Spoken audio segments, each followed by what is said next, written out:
Actually, ngayong araw ko, kahapon pala ay Good Shepherd Sunday. At ika-4 na linggo ng Easter. Hello. Sabi mo na, magtulog pa kayo. Ang Easter po ay maglalas mula Easter Sunday hanggang Pentecost. So 50 days po yun. At sa May 23 or 24 ay napagdiwang ang kaarawan ng ating pong simbahan ng Pentecost. Sino po dito yung mga pastor ng Panginoon? Taas nga yung kamay, mga pastor. Ayun, mga pastor. Dito nga, wala ka naman pa. Bakit pa tayo naging pastor? Kasi actually, ang pagpapastol ay isa sa mga metaphor o paghahalintulad ng Panginoon sa mga tinatawag niyang magiging tagasunod niya.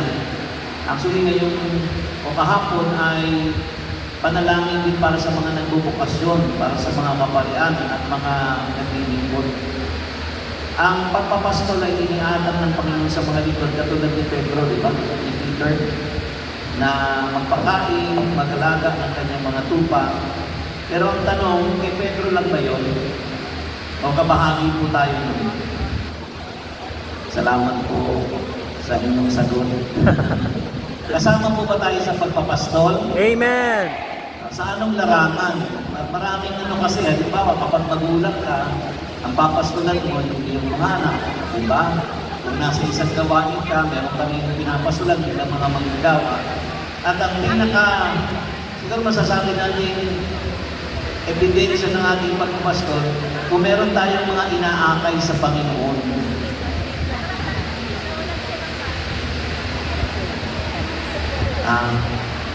Kasi kung wala naman kayong inaakay, hindi pwede maging pastol, mag-isa lang kayo.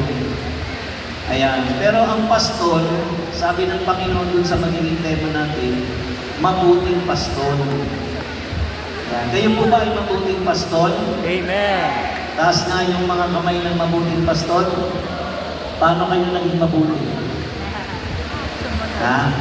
Naakay niyo ba yung mga kawan? Alam niyo, ang dahilan ng pagiging mabuti ay isa lang. Ano yun? Ang sabi ng Biblia, nang tanungin o nang lapitan ng isang binatang mayaman ng Panginoon, mabuting guro, sabi niya. Ang sabi po ng Panginoong Hesus, bakit mo ako tinawag na mabuti? Walang mabuti, kundi ang Diyos. Kaya tayo bilang mga lingkod at bilang mga pastor, magiging mabuti ka kung sasamahan ka ng Diyos. Kasama niyo ba ang Diyos? Amen! Taas na yung kamay ng mga kasama ang Diyos. Paano niyo nakasama ang Diyos? Iniwan niyo yata. Kapag ang kanyang mga salita ay nananatili sa ating mga puso. Amen po. Sa tuwing tayo tatanggap ng banal na pakinabang, ganun din ang mga pangaral ng salita na nanahan sa atin ng Diyos. Naniniwala po ba kayo doon? Amen! At kung tayo nabubuhay sa salita ng Diyos, nagiging mabuti, binabago tayo ng Panginoon. So, gagawan ko lang ng larawan o picture ang isang good shepherd. So, naging good ang shepherd dahil sa goodness ng Diyos. O ilang letra meron ng shepherd? S, H, 5. E, 8. E, R, D. Yun na pala, S-H-E-P-H-E-R-D. Yung letter S sa Good Shepherd, nag-ibig sabihin ay sacrificial. Yan yung mga tao nag-alay ng kanilang buhay. Katulad ng Panginoon sa Kristo sa kanyang larawan, sabi niya, inalay ko ang aking buhay para sa aking mga lupa.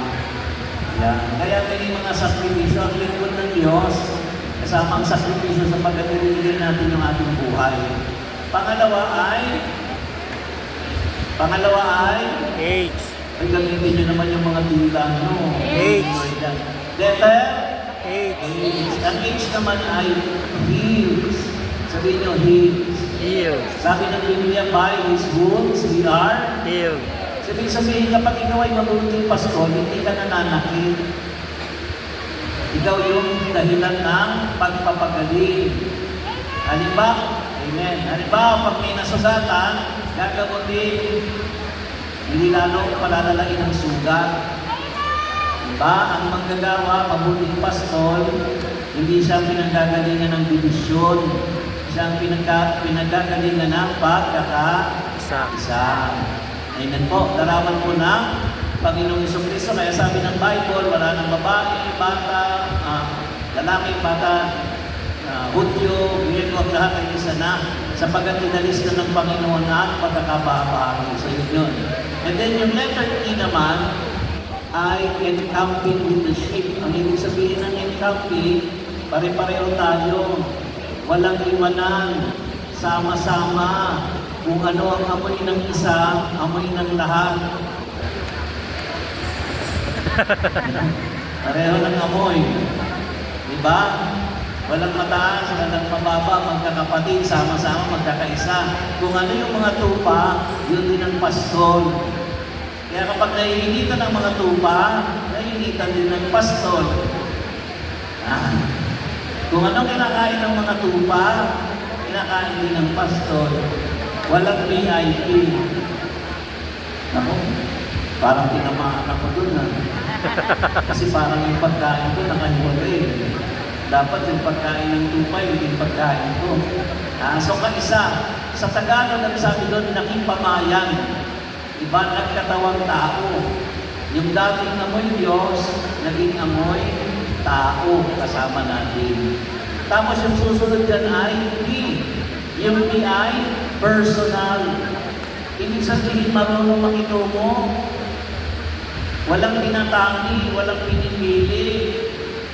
Walang kapamilya, nabarkat, sa kung ano pa, lahat ay sama-sama. At sa personal, kinakailangan magkakilala. Pasensya na po kayo.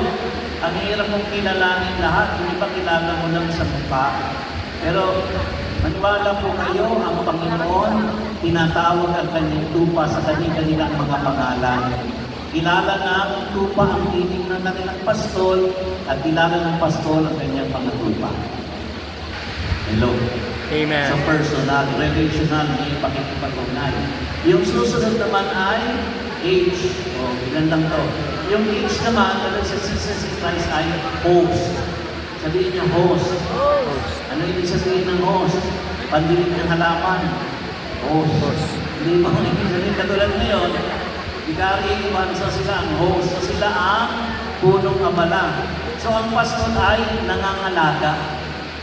Nangangalaga. Hindi yung pastol ang inaalagaan.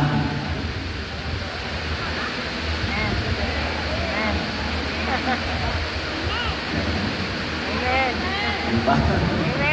Ang sabi ng Panginoon, hindi ako naparito para paglingkuran. Naparito ko para maglingkod. Hello? Tatamaan na naman ako dyan. Ayan, sa maglingkod. Kaya maaga dito. Kaya kahit galing pa sa probinsya, punta ka agad dito. Yung iba naman, pag dumating, parang mga manager, no?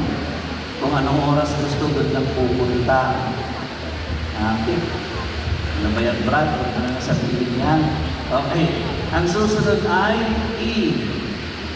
Ang E naman ay eliminates all dangers. Anong ibig sabihin ng eliminates all dangers? Ang lahat ng sabihin natin, panganib sa labas man o sa loob, inaalis. Alam niyo ba ang ginawa ng Panginoong Jesucristo? Lahat daw ng ating kaaway, tinalo na. Para walang makasakit sa atin. Ganon din tayo bilang mga pastol. Aalagaan natin yung ating mga tupa. Saan mang panganib sa labas, maging sa loob, eliminates all dangers. Yung susunod ay R. Ang R naman ay rest.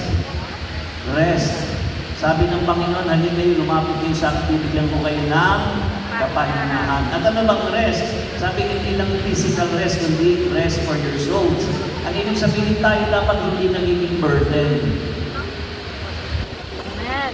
Yun ang kapaligtaran. Sabihin mo dun sa iyong katabi, Sister. Sister, sabihin mo.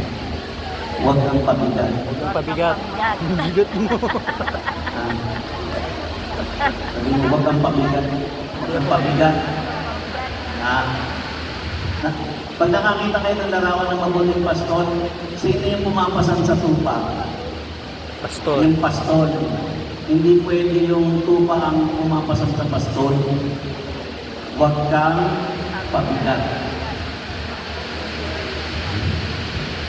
Eh, ibig sabihin, kung may tutulong kayo sa gawain, maging kagaanan kayo, maging kapahingaan kayo ng kapwa nyo. Kapag nakikita kayo, hindi sasabihin ng mga nakakita, ito na naman itong pabigat na.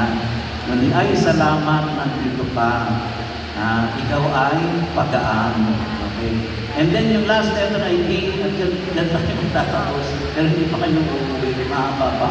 Ang D ay, the good shepherd directs the sheep to God. Lahat tayo nandito, ang dalhin po ng sa atin, akayin, dalhin ang mga tao para magbalik loob sa Diyos. At yan ang shepherd power. Tapos na. So maraming salamat po. Welcome po ulit sa ating assembly. Hanggang sa huli, maraming salamat po. Pagpalain po tayo ng Yahweh. Thank you po.